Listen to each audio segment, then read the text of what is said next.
بسم اللہ الرحمن الرحیم۔ آج بات کرتے ہیں تسبیح فاطمہ کی فضیلت۔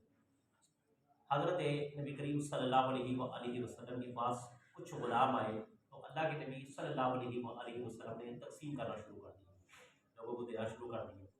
تو حضرت علی شیر خدا رضی اللہ عنہ نے اپنی بیوی اپنی زوجہ محترمہ حضرت فاطمہ سے کہا کہ آپ بھی اپنے والد محترم کے پاس چلے جائیں اور ان سے کچھ غلام طلب کیجیے تاکہ آپ کے ساتھ وہ ہاتھ بٹا سکے، آپ کا کام کر سکے۔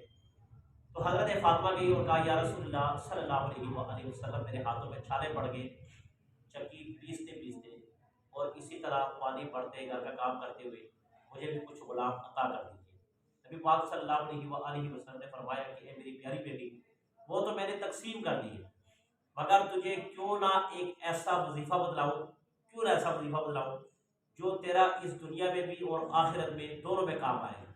اور وہ وظیفہ ایسے ہوگا کہ جو آدمی کر لے اس کی تھکاوٹ ختم ہو جاتی ہے، جو آدمی جس مقصد کے لیے کرے اس مقصد میں اللہ اس آدمی کو کامیابی عطا فرما دیتے۔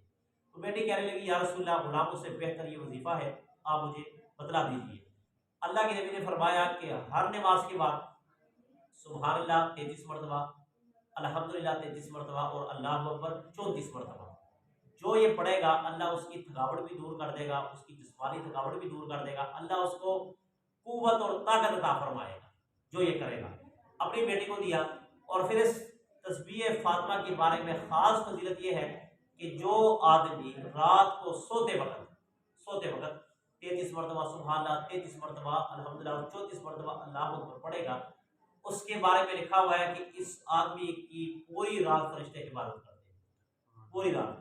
اور اس آدمی کے پاس اگر موت کا فرشتہ آتا ہے روح قبض کرنے کے لیے، تو اس آدمی کو کلمہ نصیب ہو جاتا ہے، کلمہ پڑھ لیتا ہے۔ اور دوسری فضیلت یہ لکھی ہے کہ اس آدمی کو شہادت کی موت مل جاتی ہے۔ شہادت کے بارے میں جو آدمی اس وظیفے کو پڑھ کر سوئے گا تو اللہ تعالیٰ اس کو شہادت کے برابر، شہید کے برابر رتبہ عطا کرے گا جو آدمی اس کو پڑھے گا۔ اور سب سے بہترین فضیلت یہ ہے کہ جو آدمی اس کو معمول بنا لے، نمازوں میں بھی، چلتے پھرتے میں اور رات کو سوتے ہوئے، تو قیامت کے دن جناب نبی کریم صلی اللہ علیہ وآلہ وسلم کی شفاعت نصیب ہوگی۔ اللہ سے دعا ہے کہ اللہ تعالیٰ ہمیں ان وظائف پر عمل